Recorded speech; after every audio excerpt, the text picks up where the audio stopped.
Hello folks. So in this video I wanted to talk about some things that we have been trying to do in my team at Capillary. So uh, one of the recent tasks we've been doing is upgrading a lot of the versions of our softwares. So for example, we have done some Redis upgrades, MongoDB upgrades, and why do the upgrade? This was, I think, for multiple reasons. One of the main reasons that I can think of for doing an upgrade is basically, let's say suddenly you have a security issue, or some bug, or some, let's say, performance issue and whatnot. Then will the software get an update, right? So if it's a really old version, sometimes, assuming this is all open source software or software maintained by someone else, regardless of open source or closed source, if the software is not supported for a long time, like long term support, or if it is an open source thing, is there a community support and whatnot, and how long will it be supported? What kind of support is it? Like bug fixes, security fixes, performance fixes, and whatnot.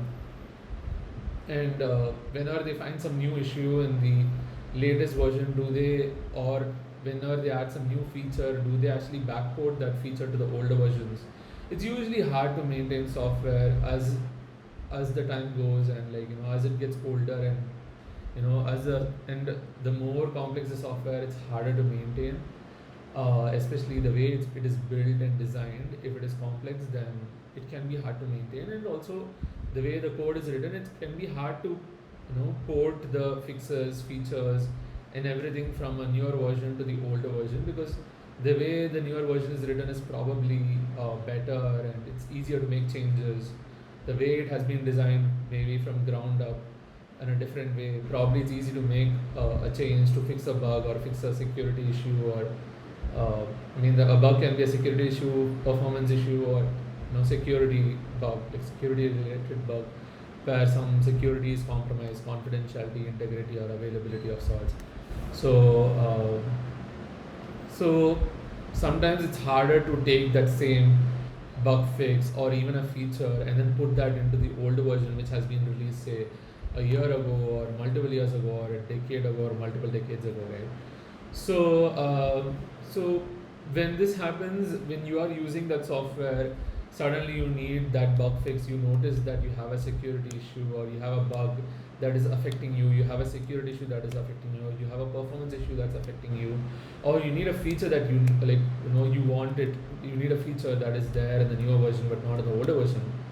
So then now you have to upgrade. And the thing about upgrades is, usually upgrades are not easy as the software gets complex, right? For example, desktop software, mobile applications, desktop applications, and then web browser applications, which is like, say, extensions, say web browser plugins or extensions, and then websites, web apps, including offline web apps. All these have different kinds of upgrades, right? When it comes to a website, it's very easy, I think, to some extent at least, where you can just host a newer version of the website, and everyone who accesses the website, that the URL will get the newer version, assuming the caching and all that is taken care of, and you invalidate caches and whatnot.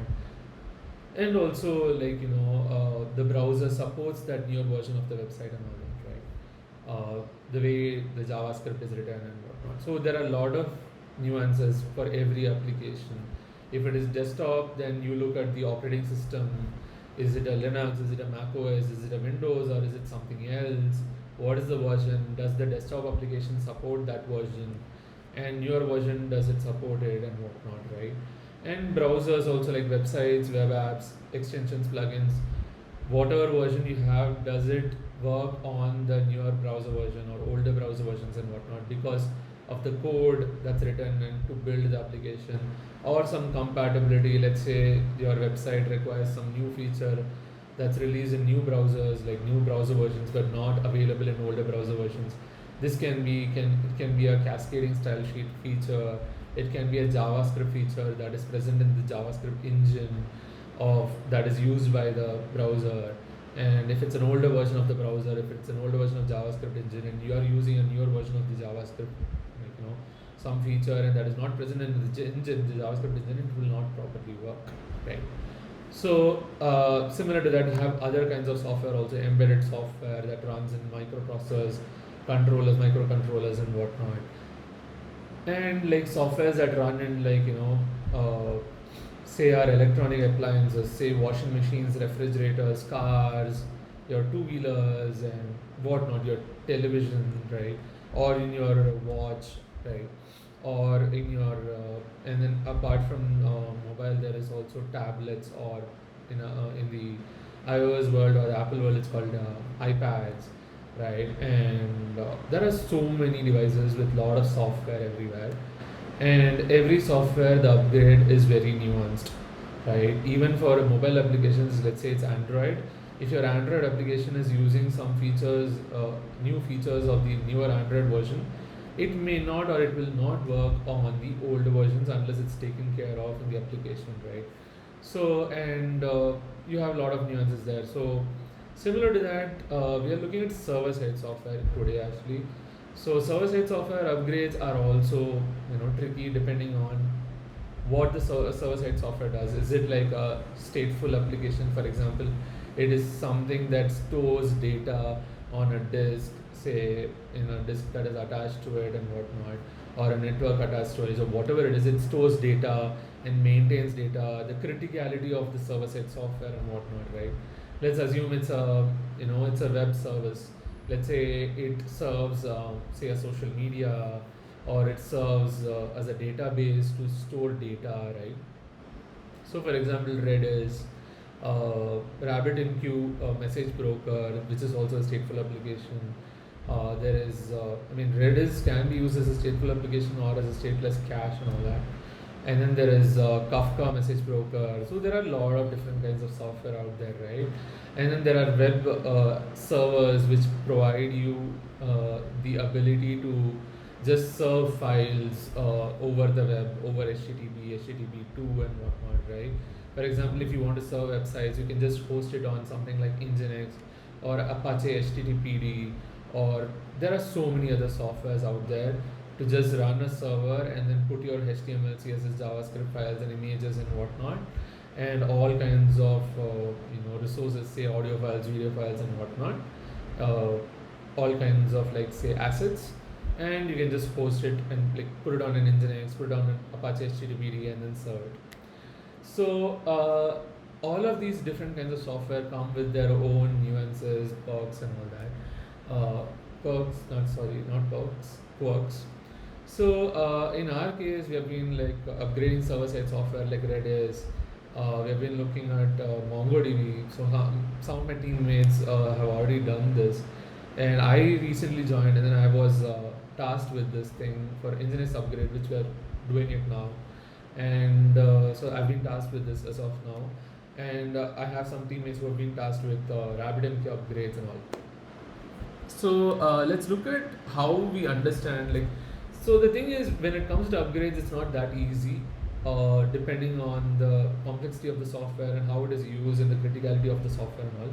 For example, server-side software, I told you about stateful applications. Actually, stateful applications can be tricky to manage depending on how it was built and how it is used and the criticality, and how it was built for maintenance and not just for usage, like as in usage for the clients and not just for just for clients and not for say administrators or operators of the server-side software, right, who manage and maintain that software. So if I build a software today, I will ensure that I build it for not just client-side excellence, for not just for user experience excellence, but also for operator experience excellence. So operational excellency and operational efficiency, I would build it for that also. For example, today any kind of software you pick up, it has some telemetry built into it, where you can actually send bug reports to some centralized system, so that the creators of the software can actually find out that there is a bug, right? And you can disable this telemetry, and sometimes you can just say don't send the report and whatnot, but they ensure that there is a way to actually send a report, say bug report and whatnot, where you can quickly take all the data in the software depending on how it was built, Like in Android, you have this feature where it takes a screenshot of the screen and then also gives you a dialog box to say what went wrong, and then you can just send it as an email or something, right? So, or uh, just like a text message of sorts, but through the internet to the developers of the application or to the developers of the Android operating system, right? And the maintainers of the Android operating system. So I mean, in the case of desktop applications, even in browsers, you have send report whenever the browser crashes or some website crashes. You can actually just say, "Hey, report this." It'll just say, "Sorry, there was an issue. 404 not found. Probably you wanted to go somewhere else," or something like that, right? So the thing is, when you want to upgrade, first of all, you need to have telemetry involved. For example, in server-side software, telemetry would mean setting up metrics to understand the operational data about the server-side software, how it is running, how it is working, is it doing what it's supposed to do. So you have to get all this data through metrics. You have to keep pulling metrics from your metric system from this software, or you have to push metrics from the software, server-side software, to your metric system. For example, it can be Prometheus, InfluxDB. There are so many of them out there. For example, Grafana has this. Grafana is a company. Grafana Labs has this server-side software called Mimir for sending metrics data, right?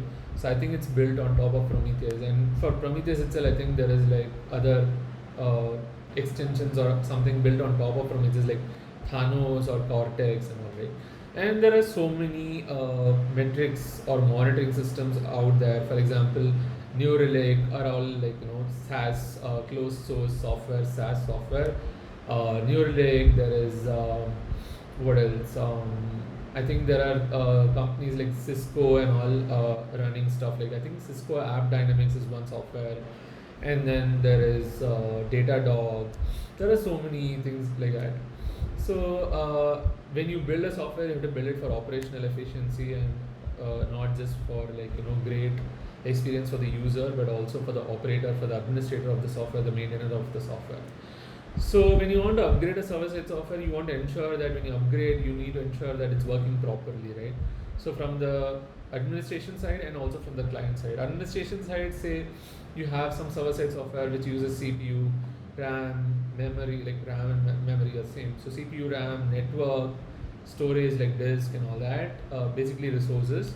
Then you need to understand the usage and you need to ensure that it's using just the amount it should be using and not more, and preferably not less, which would indicate maybe the software is not being used or the clients are not able to use the software due to some reason, right? So when you upgrade, you need to ensure that the data around the metrics of the server-side software is similar or the same or like expected, right? Like let's say the performance of the server-side software is great in the older version, and then you upgrade to the newer version, the performance is bad and you have to scale it up. Is this expected, unexpected? Is this the problem with this new version of the server-side software? All of this data you should know. So when you upgrade, that is one thing, and the other thing is stateful, stateless, and all that. You need to understand, does it store data, and what is the criticality of the data, and how will you upgrade, ensuring that the data storage is not a problem. And let's say newer version of the software stores data in a different format, and the older version used to store in a data in a different format. Then you have to ensure that this is all taken care of, right? The newer version is able to pick up, and like the older version data is also coming up in the new version, and new data also comes up and all that. And also whenever you do an upgrade and all, if it doesn't work, you should be able to downgrade ideally, right? Or you should be able to fix the problem. If you're not able to fix the problem, you should be able to downgrade so that the older version works, right? So that is also something that you need to take care of. Let's say it's a stateful application, you have V1, you have V2, you want to upgrade. V1 stateful application stores data in a format V1. Let's say V2 stores data in the format V2. You upgrade, now the data is in V2 format, but the server-side software is not working, V2 version. And now you have to revert back. Now the data also has to go back to V1 version, right? So you have to ensure all of this is taken care of. And the other thing about upgrades is it's usually not very easy. For example, you can have different kinds of changes, breaking changes. For example, some new feature I mean, some feature that you are using in the old version is probably renamed, or the way it is configured is different now. So you have to change the configuration, and so your input to the server side software changes, right? And your expectation from the server side software also probably changes. So you have to understand the working of the server side software and understand how the behavior of the server side software changes from one version to another version that you want to upgrade to, and what is the input that it requires, and how is the output looking like. If you pass the same input as that you pass to the older version, if you pass it to the new version, will it work? Will the behavior be the same? And like, will the output be the same or will it be different? And accordingly, you have to make changes in your input or the way the output is used and whatnot, right? So these are like kind of like usually people call changes that break the system. When you give the same input that you gave to the older version, if you give the same input to the new version, and if it doesn't work, they call it as a breaking change. So you have a breaking change, then you need to ensure that those breaking changes are taken care of. For example, some feature is removed in the newer version that was there in the older version, and you are using that feature. Some feature is renamed, so you need to name it differently, or else it's going to be a problem. The APIs, let's say it's a HTTP API, the API is present in one version is not present in the newer version. Like the older version, it had some APIs, it's not present in the newer version. It's named differently, or there is some other similar feature but not the same feature with different input and whatnot, right? So you need to take care of all this. And the thing is, this kind of breaking change can happen often depending on how the versioning of the software happens, how the software is maintained. If it is usually semantic versioning, SEM work in short, then people say whenever there's a major version update, usually there is a breaking change, usually, but it's not necessary. So when it's like 1.2.3 to 2.4.5, then the first number is the major version, and then there's minor version, second number, and then third version is patch, and then you can have some more numbers later to say alpha, beta, and all that. So this is how semantic versioning works. It's a way that people version their software, and it has meaning generally, and it's expected to follow that meaning. So when you have a major version change, that is V1 to V2, so V1.2.3 to V2.4.5, V1 to V2 is like that first number is changing, so that's like a breaking change. Let's say you have V1 and then you have to go to V4. It's like a big upgrade, like big shift or big jump. They call it as a big jump, big upgrade, right? How do you do the upgrade? You have to understand the software. Maybe you have to do 1 to 2 or 1.2.3 to 1.3.3 and then or 1.3.0 and then 1.4.0 and so on, and like go one by one minor version and then next the major version, and then like so many hops you have to do, right? So or you might have to do something like 1 to 4 or 1 to 5. You have to do 1 to 2 and then 2 to 3 and then 3 to 4. There's a lot of hops, and each will require some way to find out what is the difference, the breaking changes, and then do the changes, and then upgrade the software, and then ensure there is no downtime or whatever if it's a server-side software, right? Ensure there is no service disruption for the user, right? And ensure that the maintenance is also easy and the upgrade is also easy, smooth, right? And if there's a problem, downgrade is also easy. And you have to do this a lot. And some people will want to even do V1 to V5 directly. It's called a skip level upgrade, but it may not always be possible, right? So it's better to upgrade often so that you don't have to suddenly do a multiple hops or a skip level upgrade, which is hard. Instead, you would rather keep your software updated and upgraded, and in the almost latest version, which is supported and gets updates, security updates, bug fix updates, like basically bug fix releases, security releases, and whatnot. Whenever there's a security issue that is raised by anyone, and whenever there's a bug raised by anyone, and they fix the bug, whenever there's a new feature and whatnot. So you can understand the maintenance and maintainability of the software and support provided by the software creators by understanding the software and understanding the software documentation. So there are websites that can collate this for you. For example, there is this website called endoflife.date, which tells you information about when is the end of life of a software, when it is stopped, when the support is stopped for it, and when do people stop supporting, say in terms of community support, commercial support, in terms of security support, security bug or security issue support, bug issue support, performance issue support. So this is like a nice to have aggregated website which is telling you data. But I would say if you want the main source of information, just go to the software's documentation or talk to the software creators, maintainers, to understand how long it will be supported and what is the support like, right? Be it free support, commercial support, paid support, and all that.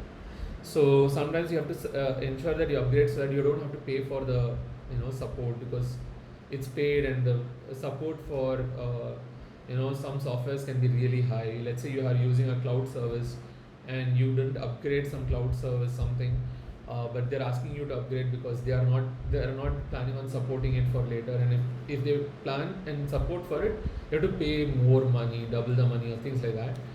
For example, you use some AWS cloud service, say for example Elastic Kubernetes service on Amazon Web Services, AWS, which is a Kubernetes thing. So if you don't upgrade your control plane, the server side thing, and also the client side thing, which is also something that requires the upgrade when you change the server side software and upgrade it. So they'll say the end of life is this, and then after that you have to pay for support, and at some point they'll stop the end of life support also, after which they'll force the upgrade and whatnot, right? So basically it's a problem, right? So in end of life, this end of life dot date, they aggregate such kind of data for different software, say programming languages like Python, Java, and all, or databases, say MongoDB, Postgres, Redis, and all. And there is also like server applications like Nginx, say Kubernetes, and all that. Databases also, a lot of databases are actually server applications only. Only some databases are like embedded databases, right? And then there's operating systems, there's frameworks, say there are even libraries, right? You can have anything. So these people say it's often hard to track and badly represented, or very badly represented. That's why they are aggregating this data. But I would say you can just go ahead and look at the main source of information apart from just looking at this, and get updates on like whenever there's a security fix released, bug fix released, whenever there's a major version release, whenever there's a minor version release. Patch version is basically just bug fix, security fix, and all, or performance issue fix, and all. So whenever there's a release, ensure that you get notifications so that you know that, hey, there's a newer version of the software. Do we need it? Is it easy to upgrade to this? And how much is the effort?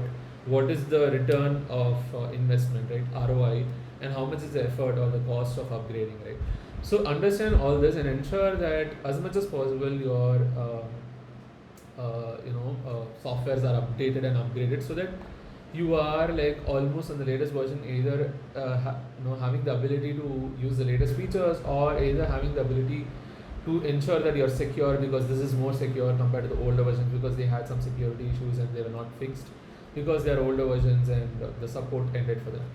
So in our case, for example, for RabbitMQ, we just go ahead and look at RabbitMQ like this and understand what is the old version, what are the old versions, unmaintained versions, and what are the new versions. For example, RabbitMQ has commercial support by this company called VMware, which is popular. They got acquired by Broadcom, so it's more like Broadcom now, VMware by Broadcom. So you can understand from VMware's website about what is the expected support that you can get and whatnot. So you can go to the official website.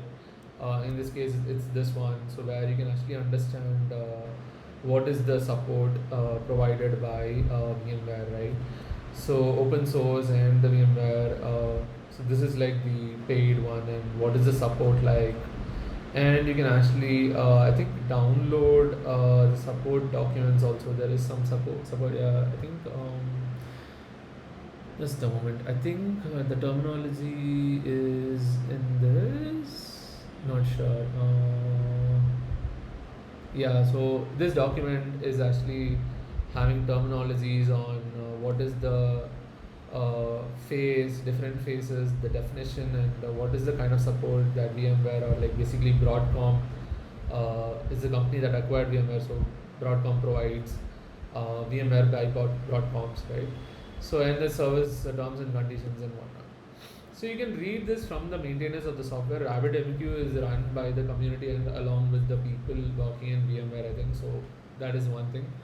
So for example, my team uses Kubernetes a lot, so you can look at the Kubernetes versions that are maintained and what is the thing like. So how soon the active support is ending, and then how soon the maintenance support is ending. What does active support mean? What does maintenance support mean? All these you can actually try to understand. So the main upgrade that I'm going to talk about in this video is going to be Nginx, and also some related software. For example, say Nginx Ingress controllers, which is something we use in Kubernetes. So when I was told that Nginx in our tech stack has to be upgraded, I thought they probably are referring to the Nginx Ingress controller, but actually they were referring to the standalone Nginxes and not the Ingress controllers, which is actually a concept in Kubernetes. So controllers is a concept in Kubernetes, and Ingress controller is also a concept in Kubernetes. We'll first look at Nginx upgrades, and then we'll actually go ahead and look at how even Nginx Ingress controller can be upgraded. So the first thing to note is you need to understand any software that you're going to upgrade. So let's follow that process and see how that looks like for Nginx, right? So Nginx upgrades, currently in our case we are using some older version. I think it's 1.19 or something, and we are using it as a container. So we use the Nginx container image, the official container image. This is all very important to understand. How the software has been installed, how the software is maintained, how the software has been configured, and then how the software can be upgraded, right? So in our case, we run everything on Kubernetes. So it's all containers, and we use container images for everything. And in the case of Nginx, it's the same. And we actually configure Nginx using our own configurations. The alternative would be to use an Nginx Ingress controller and configure the Nginx using Ingress resource in Kubernetes. If you know about that, you will understand what I'm saying, but because if you don't know, it's fine. It's something that you need to check out. I'll probably talk about Kubernetes and Ingress and everything probably in a different video, where I try to teach about Kubernetes resources. Now, Nginx, we use it as a container image. So we have a Docker file to build a Docker image, or basically a container image, which is OCI compliant, that is Open Container Initiative compliant, and push it to a container registry, which is also OCI compliant and all, and then we use it. So in our case, the upgrade, you understand the scope for your upgrade. So in this case, it was just only standalone Nginx instances are part of this upgrade, and not like say Nginx Ingress controllers. And then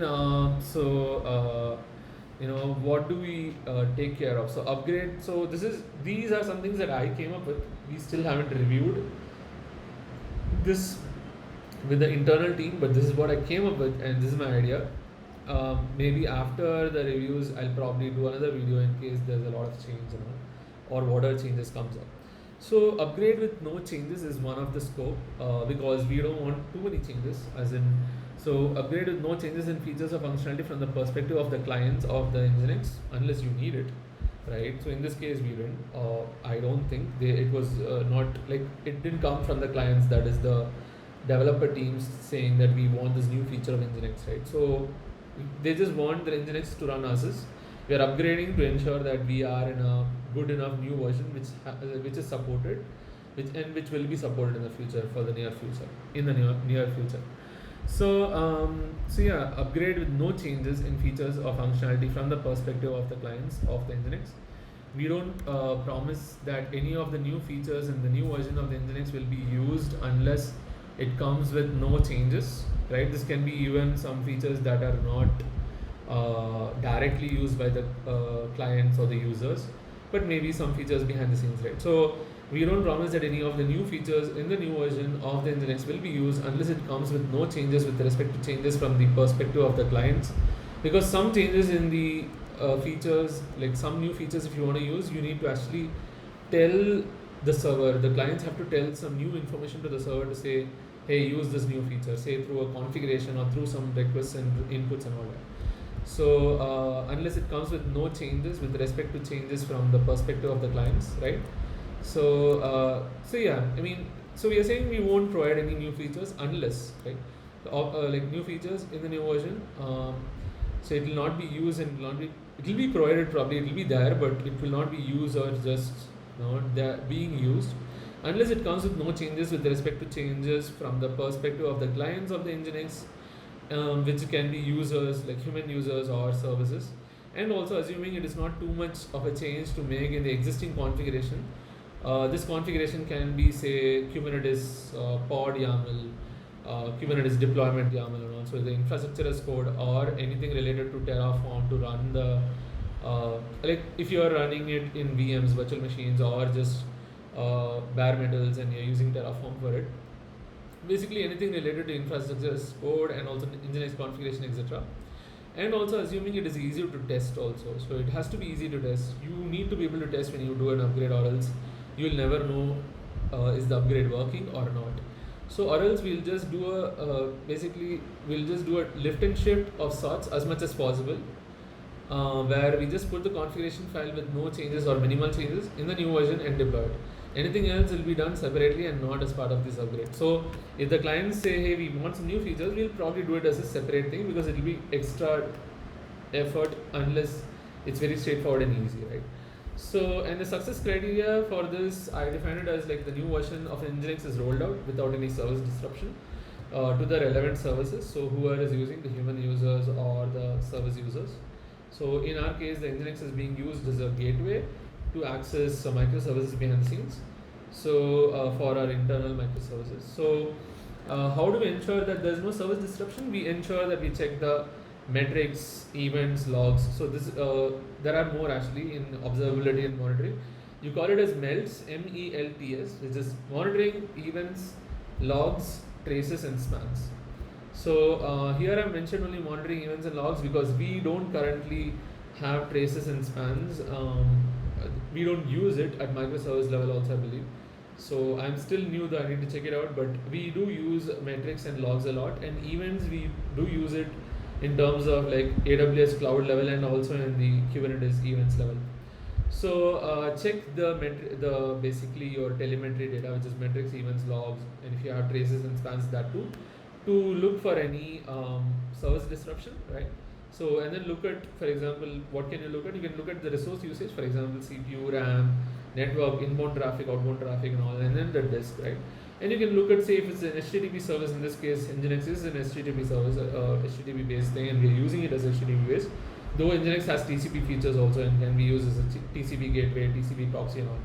So we are using it as a HTTP gateway, web gateway. So for web services, web microservices.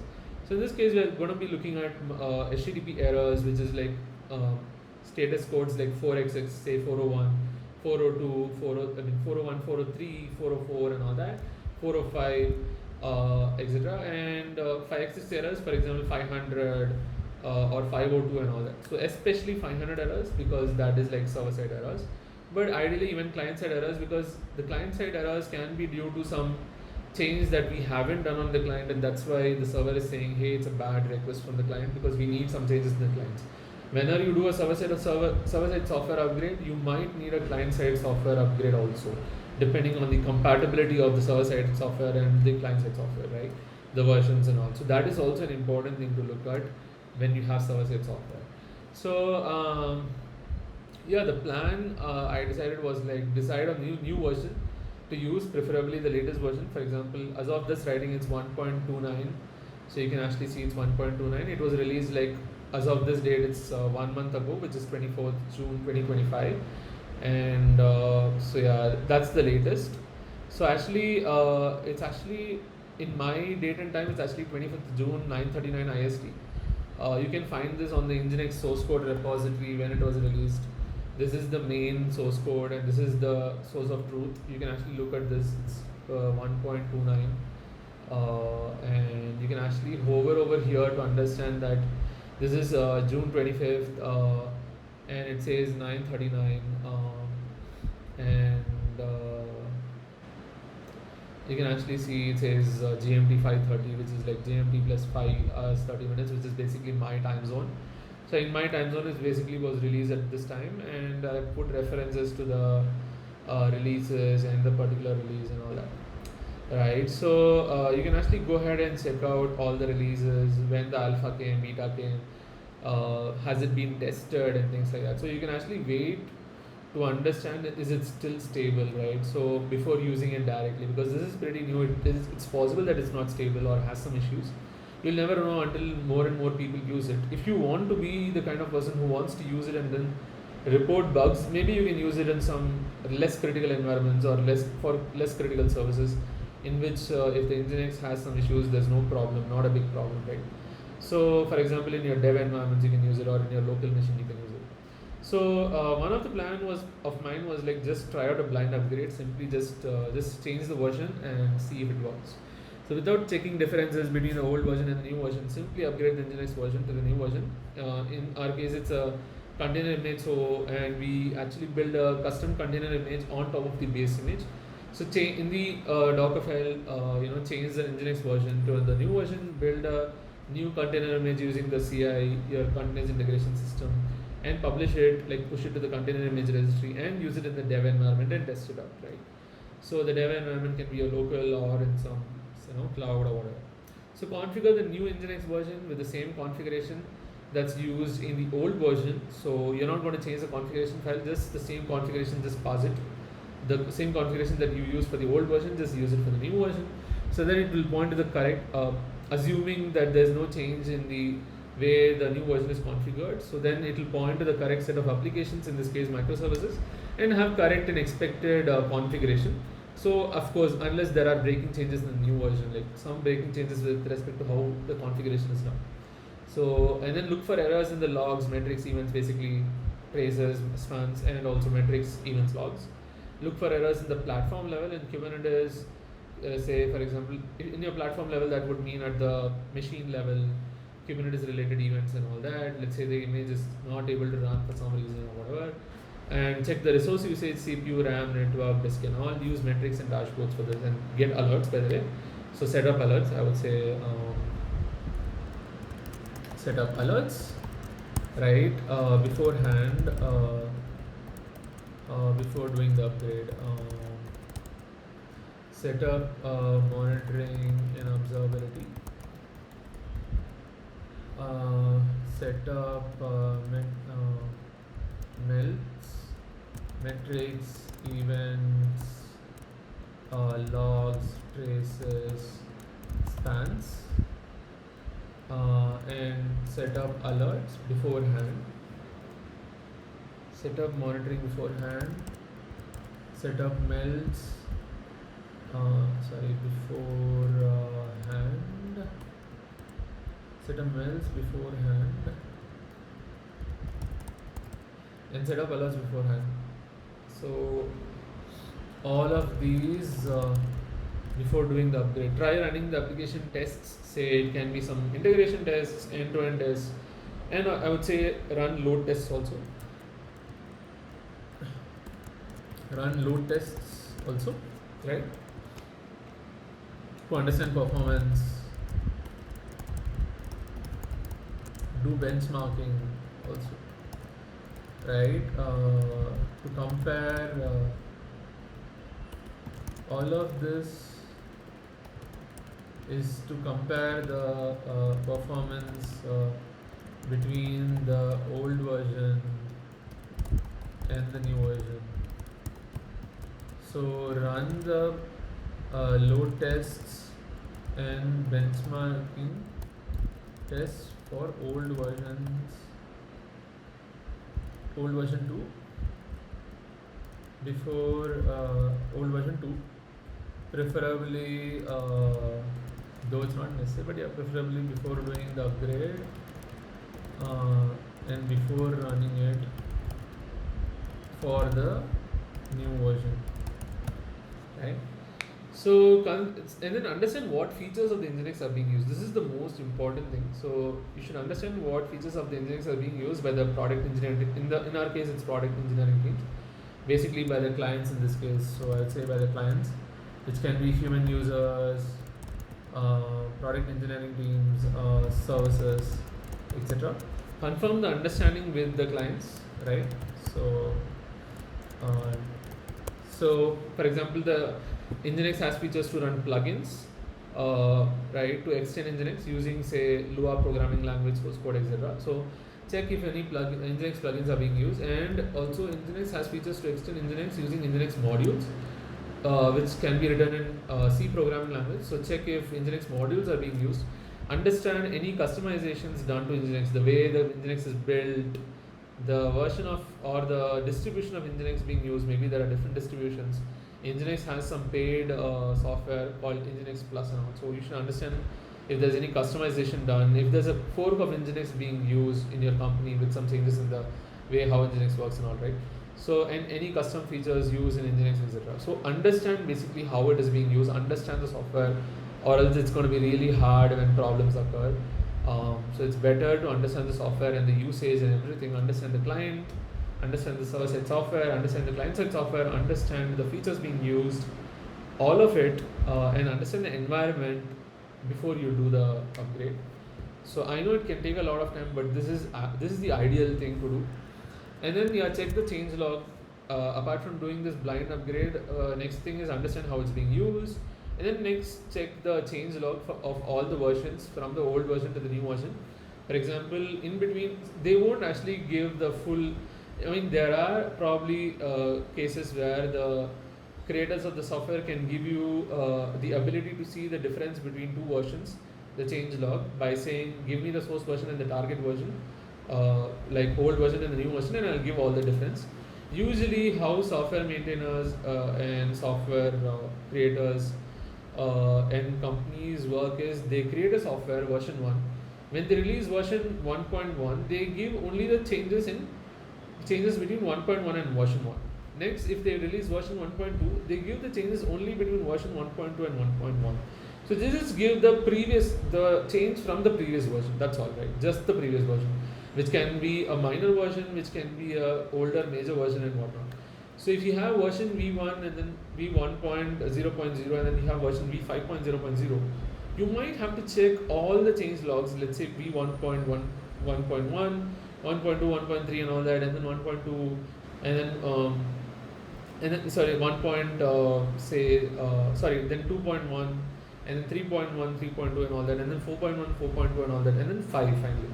You'll have to check the change log for all of this, or the release log, where the release updates are provided, or the kind of like release data or release information where they talk about what's new and just give the difference between just the previous version and the new version.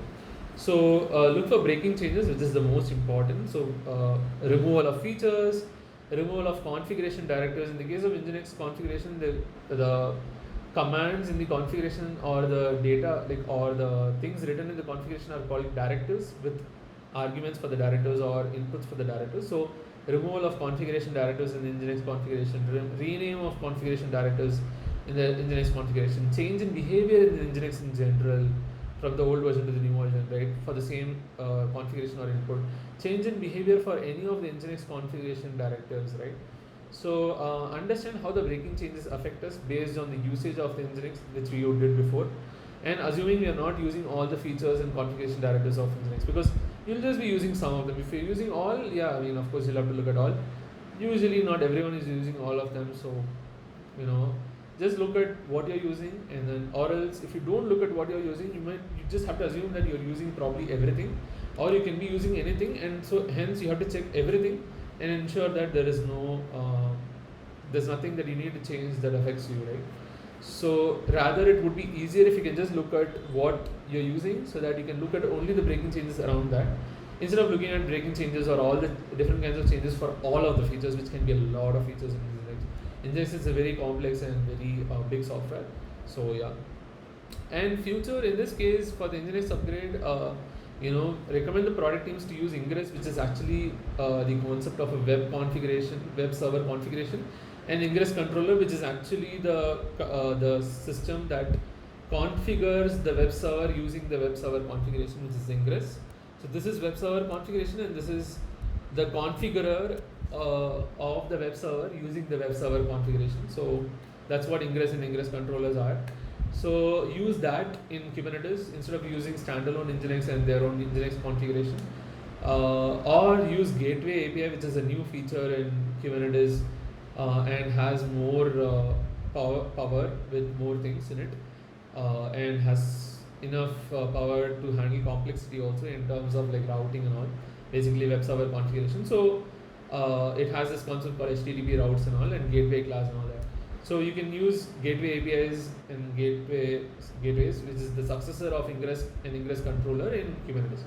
So interestingly, looks like one of my teammates has actually already recommended this, but for some reason, some customization, they couldn't use the Kubernetes level features to blindly or easily abstract out the web server and just say web server configuration is this, and just deploy some web server that can use that configuration.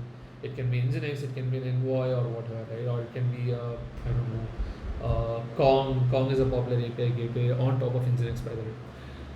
So this is an example for Nginx where you do the upgrade, you understand everything, all the components, say the server side, the client side, the users, basically the clients basically can be the human users or the services and all, and also the environment where the Nginx is running and everything, all of this, and the features being used and all that, and then when you do the upgrade, understand how you can test if the upgrade works. Because one thing that came up was like my teammate was saying that we still don't have metrics around Nginx, which is actually a problem. So one of the senior architects mentioned that can you just, apart from doing this upgrade, can you just add this exporter, basically Prometheus exporter, so that we get metrics of Nginx. And I was saying, let's just put the exporter first and get the metrics for the older version itself, because ideally you will want observability and monitoring in your system to be able to understand what is happening in your system, or else you'll be oblivious, you will be like blind, you'll not be aware of what's happening in your system, what's happening in your Nginx, when you don't have metrics, events, logs, traces and spans around your different systems that you're running, right? So when you don't have data and when you don't have awareness, a lot of things can go wrong. Ideally you should have enough data about what is going on in your system, and then you should also have alerts set up whenever something goes weird or whenever something looks clearly problematic, right? Whenever there's an error and whatnot, and based on the criticality, the speed of that notification has to be really, really fast if it's very critical. So you should get pager duty, some calls and all, instead of just a text message or a Slack message or whatever.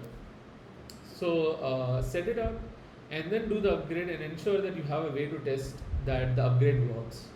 Don't be like, I just upgraded the version of the software and yeah, it should just work. No, it's not necessary. So you should have observability and monitoring to understand what's going on in the system, to understand if the system is running properly in an expected way. So for which you should understand the software itself ideally. So understand the software and understand how to monitor and observe the software, and understand what to do when things go wrong, when some alert comes up. So basically alerts are kind of like alarms where when something wrong happens, you just get notified through email, Slack, or PagerDuty, some call. PagerDuty is actually a SaaS service. So similar to Nginx upgrade, since I had actually thought about Nginx Ingress controller upgrade, where I assumed that Nginx is basically referring to the Nginx and Ingress controller that we use in Kubernetes, which is actually a Kubernetes thing mixed up with Nginx. So I had written down some things I wanted to share that also. Though this is what we'll be doing as of now.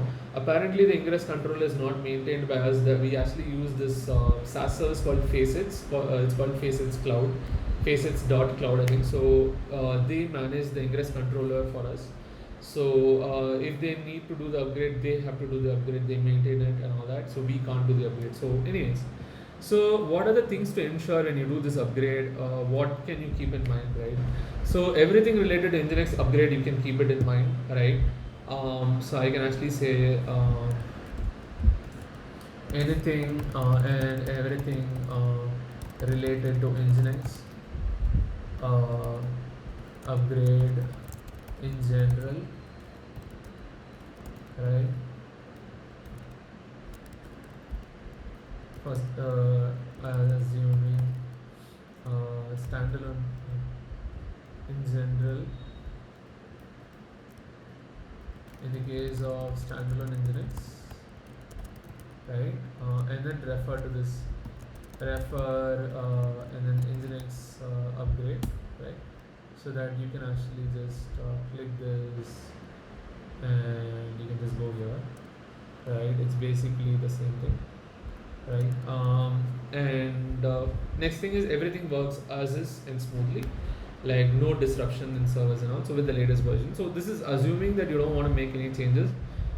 You just want it to run smoothly. That's all, as is. Nothing, no new changes, no new behavior and all, as much as possible. So metrics to understand everything is working as is or better, which is important. With no degradation in performance and no errors, at least no errors. Even if there's a degradation in performance, which you can check out, there should be no errors. Basically, the correctness of the software should be proper. So for any existing or old errors, basically, let's say you already had some errors in the old version while it was running, and those errors are still popping up when you run the new version. Well, you should have actually checked that in the older version itself and fixed that, right? Or ignored it, or done something about it. So for any existing or old errors while we have an older version, let's ensure we fix those or get rid of them or ignore them, right? Preferably fix them or get rid of them in case of any dead code related errors, like say dead configuration or whatever, right? So, and then do load testing to check the performance and do benchmarking. Do it on both the new version and the old version, and check the difference in numbers, basically the performance numbers.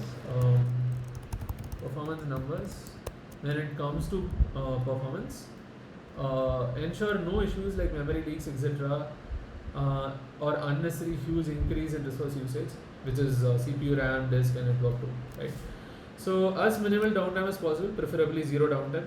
Since Nginx and the Nginx Ingress controllers are stateless services, they don't store any data, and you can just have, usually you can have, I think, the older version and the new version running alongside each other. And if that is not possible, you'll have to think about other ways to do things. In the case of Nginx, maybe suddenly route the traffic to the new Nginx and then kill the old Nginx, basically like a blue-green deployment. In the case of databases and all, you do stuff like you replicate the data from the old version to the newer version, and then you switch the traffic to the newer version at some point. Once the replication lag between the two is minimal, you stop connectivity to the old version, and then you ensure that replication lag is zero. There's no difference in data, and then you start opening the traffic to the new version. So in databases, popularly, this is one idea that people do. Though there's a lot of nuances when it comes to databases or stateful systems, so it's not just as simple as that. Like say for Postgres or for RabbitMQ or Redis or whatever, MongoDB. So there are a lot of nuances to understand the upgrade, and also in case if there's a problem, you have to be able to downgrade also. I actually didn't mention the downgrade here. I'll be mentioning that here. I would say also take care of your downgrade. So yeah, I would say ability to be able to downgrade. Ensure there's a plan for to be able to downgrade smoothly, right, without any issues, right? Cool. So now let's look at other things. So downtime, we want it to be zero because stateless services, usually you should be able to just quickly just roll out and be able to do a rolling update. For example, you run v1 5 instances, and then suddenly bring in v2 one instance, kill one instance of v1, and then again bring one more instance of v2, and then kill another instance of v1, and so on. Finally only v2 instances will be there, something like that. Assuming this is possible and this is feasible, then you can just do it, and you should do it because you want zero downtime. Assuming the clients are fine with getting whatever the response the v1 and v2 give, because at some point both will be running and working together, like in tandem or in as neighbors. So in like close to each other, in adjacent to each other. So since Nginx and Nginx Ingress controllers are stateless, zero downtime should be possible, more like must be possible through rolling update deployment strategy, which is actually a deployment strategy, and it's popular in Kubernetes. And automation and observability helps here. So that, and just a moment.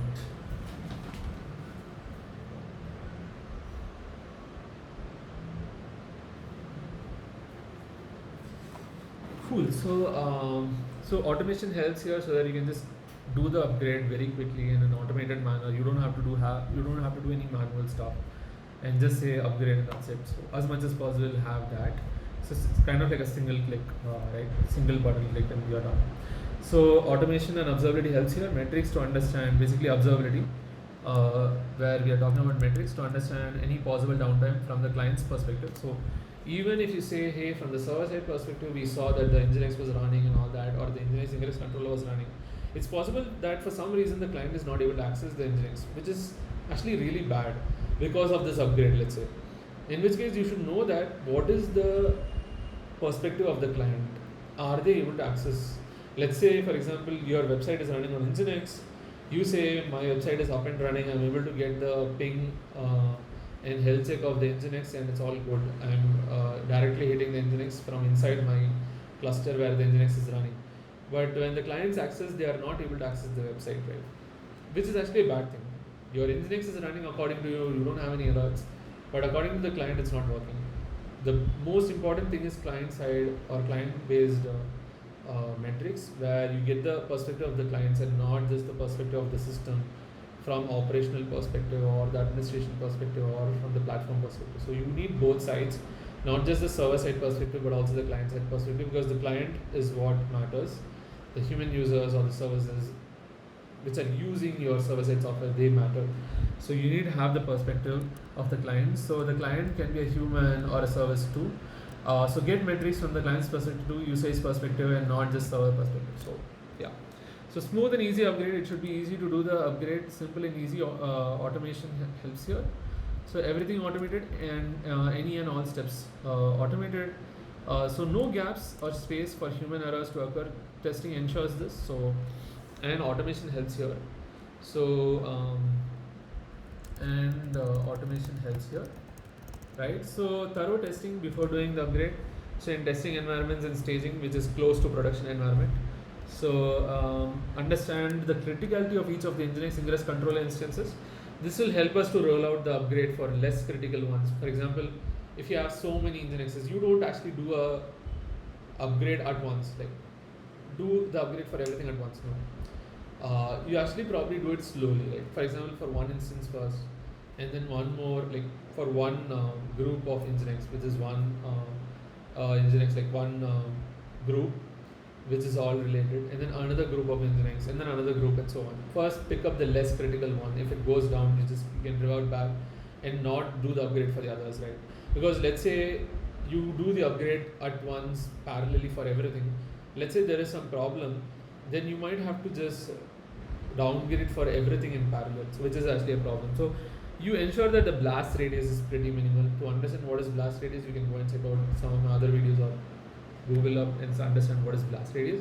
Basically, to ensure that the problem is minimal and the blast or the impact of the problem is minimal. So you just start slowly and then increase the number of instances that you want to upgrade, right? So understand the criticality of each of the Nginxes and Nginx Ingress controllers, instances. So this will help us roll out the upgrade for less critical ones first, and check or test for any issues or errors or problems or bugs. Basically, all the synonyms that you want for issues. And this will help us form a plan of in which order to do the upgrade, right? So criticality also helps so that you accordingly set up alerts and all, and then you accordingly take care of different Nginxes. If there's a very critical Nginx and there's a problem, you should look at that first before looking at the problem of some other Nginx, assuming you have only fixed time and you can only look at one Nginx at a time. So smooth and easy downgrade. So it should be easy to downgrade, simple and easy. Automation helps here. So have all kinds of data related to the existing Nginx. I would say Nginx and Nginx Ingress controllers, and the new Nginx Ingress controller, and the new Nginx and the new Nginx Ingress controller version we are going to upgrade to, right? So find versions of all the existing Nginx Ingress controllers. This probably involves two versions, because Nginx Ingress controller is not just about Nginx, it's also a controller which understands Kubernetes. There's also a controller separately. For example, let's look at Kubernetes Nginx Ingress controller. This is actually a software inside this, so you can actually see it's written in Go. So this is the Ingress controller. It will run an Nginx, I believe, right? So using Nginx as a reverse proxy. So it's an Ingress controller, and it uses Nginx for doing the proxy stuff, for running it as a Ingress, basically for managing, basically for configuring some web server. The web server is Nginx here, because Ingress controllers are basically configurers of web configurations, web server configurations, and the web server here is Nginx. You can have different web servers and accordingly different controllers, Ingress controllers. You can actually see the changelog, what version of Ingress controller, say for example, Nginx Ingress controller, they have this version, right? Kubernetes version supported is what, Alpine version supported is what, like the operating system, and then the Nginx version supported is what, right? Because the version of Nginx Ingress controller is different from the version of Nginx itself. So you have to look at both of these and understand the compatibility and all. So so two versions, which is one is the Nginx Ingress controller itself, and then the Nginx. Since Nginx is also available as a standalone software, this is the reason, because Ingress controller is a separate thing. These both work together. So understand any nuances here and understand if it's just one version, the version of the Nginx Ingress controller, or if different versions of Nginx Ingress controller can be used with different versions of Nginx. Understand compatibility, compatibility between Nginx Ingress controller and Nginx, right? So understand this. So one moment. Understand compatibility, right? So next, find version of the Nginx Ingress controller we are going to upgrade to, basically, right? So this probably involves two versions again. So the Nginx and the Nginx Ingress controller. So again the same thing. And so check this early, basically. Understand the compatibility between the Nginx Ingress controller and the Nginx, right? So you might have to do both the upgrades or just the Ingress controller upgrade and all that. So understand that, right? Understand if you want to upgrade the Nginx to or not. Look at compatibility between the Nginx Ingress controller and the Nginx versions. So basically I hadn't checked this before until now, and it's clear, very clear. And the way you install also, let's say you are using Helm charts, there is compatibility there also, how the Helm charts are able to support and work with the particular version, right?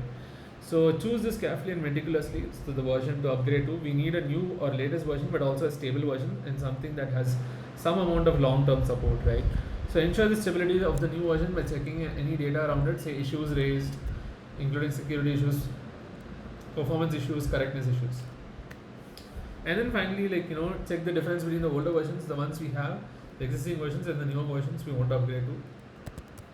This involves both the Nginx Ingress controller version and the Nginx version. So also check the difference between the older versions, the ones we have, the existing versions, and the newer versions, a few recent ones, if not all. So basically, this is let's say you have two old versions, V1, V2, and the new version is V5. There are in between some V3, V4 and all. And so I'm telling here V1 and V2 versus V5 you check. Here I'm saying check V3, V4 also, check all of these. So also check the difference between the older versions, the ones we have, the existing versions, and the newer versions, a few recent ones, if not all, apart from just the one we want to upgrade to. Not just the one we want to upgrade to, but basically the other ones also.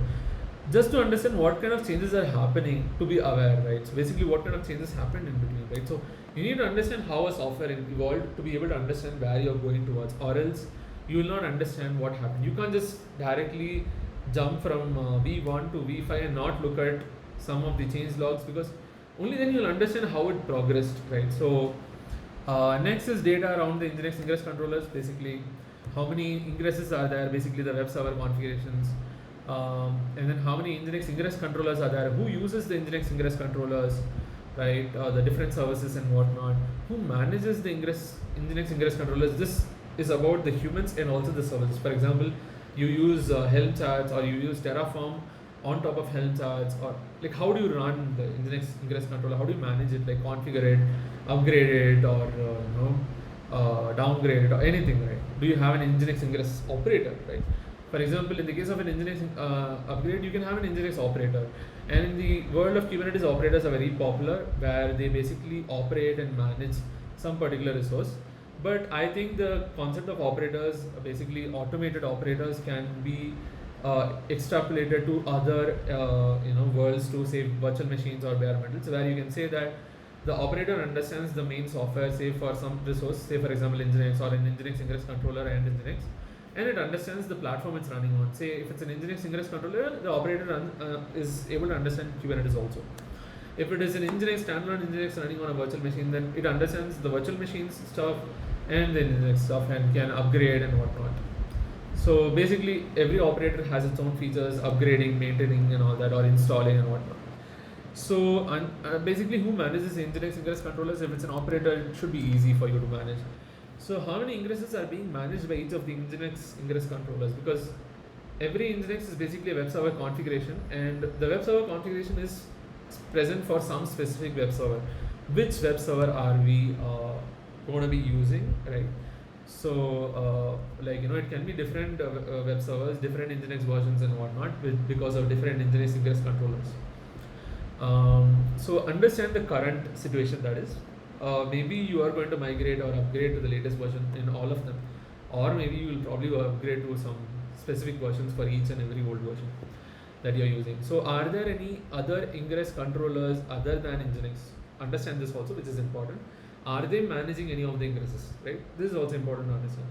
So understand how the ingress is connected to the ingress controller using configuration. For example, this can be through annotations, which annotations in the ingress resource in Kubernetes. So annotations is a Kubernetes thing. So every resource has annotations, metadata and all. Metadata like annotations, labels, and also annotations which mentions the ingress class name, and then the ingress class name maps to an ingress controller.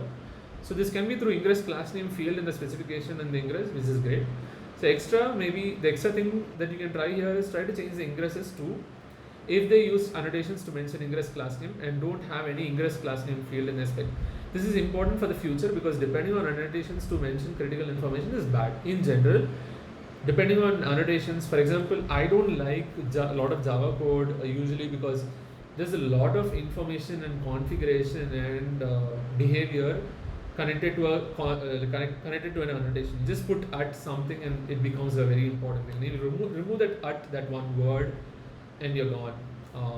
Things go wrong. So similar to that, you don't want to depend on annotations to mention critical information, especially in Kubernetes, which is bad, because someone removes an annotation, things will go wrong, and if you don't have enough alerts, it's a problem. And it's very easy to remove an annotation, and probably a lot of people have access to just remove an annotation, which is usually something that's just for extra data and not for providing critical information, because specification is where the critical information usually goes in. So check how many default ingress controllers are there, because sometimes there are more than one. So ensure there's only one default ingress controller, because if there's more than one, usually the one that became the default last, the latest one that became default, is the one that's picked up. So yeah, ensure there's only one default ingress controller, or there are no default ingress controllers, which is also great. Maybe no default ingress controllers is also a good idea, because that way users are required to put a particular ingress class name, or else their ingress will never be used, right? So there's no default, by the way. It has its own pros and cons, but yeah. But for this to happen, we need to fill up any existing missing fields in existing ingresses, so which map to the default, since they don't have any annotations to mention the ingress class name or any ingress class name spec field. So and understand what features of the Nginx ingress controller we use. This refers to both the ingress controller and the Nginx. For example, Nginx has features to run plugins to extend Nginx using Lua programming language. This is something I told about in the Nginx upgrade itself. And check if any Nginx plugins are being used, and check Nginx has features to extend Nginx using Nginx modules written in C programming languages. Check if any Nginx modules are being used. Understand any customizations done to Nginx, any custom features used in Nginx, etc. Understand what features of the Nginx ingress resource we use, right? So I think this has not been mentioned before, or has it been? Yeah, it has not been mentioned before. So what features of the ingress resource we use? Understand the ingress resource version we use, because this is a thing in Kubernetes. Every resource has some version. So in this case, the Ingress resource has an API group and the group like API groups version. So that is the API version field in the Kubernetes resources. For example, networking.k8s.io is the API group for Ingress. In this case, like that's one example, and v1 is the version. So for that API group, under which we have the Ingress or Ingress resource. That is the kind field in the Kubernetes resource. And metrics around the Nginx Ingress controllers, like how much traffic is currently coming, requests per second, transactions per. If it's an HTTP thing, like just requests per second. If it's a TCP thing, something else. And you can also look at the application level, looking at transactions per second and all. And then network usage of the Nginx, inbound and outbound traffic and all, right? Basically, resource usage. So network usage, and then next thing is CPU, RAM, and disk. So ensure that there's no, apart from network usage, other resource usage like CPU, RAM, and disk. So ensure that there's no disk usage, internal or a container or ephemeral or volatile or non-volatile external disk, etc. proportional to the traffic. Like for example, if you store logs in a file and that file is inside the container ephemeral storage, or it's inside a volume that's attached to the Nginx, that's just going to just load up and become big, which is a problem in Kubernetes in general, right? So you don't want to put logs in files. You put it to standard output, std out, and put errors to standard error, std error, std error, and you have Kubernetes to take care of the logs and have a log system to store all your logs, because Kubernetes will not store logs for a long time. I think this is true for even the Kubernetes events, I believe. So yeah, as much as possible, don't it shouldn't have too much disk usage. So don't have too much disk usage, especially too much disk usage proportional to the traffic, right? So ideally, the disk usage should stay almost constant or consistent, and given it's a stateless service, so Nginx. So for logs, etc., it should be it should log to standard output, and that should be enough. No log files, etc. And then finally, modern trends. Understand the modern trends for the future. For example, people are moving away from Ingress resource and Ingress controllers to use, a gateway APIs. So extra, we can see if we need gateway API or if we want it, and accordingly see if we can or want to migrate the Ingress resources to gateway API resources, which is like a secondary thing. Primary thing is just first do the upgrade. So yeah, that's all I had to talk about Nginx upgrade and Nginx Ingress controller upgrade. I'll see you in the next one. Bye.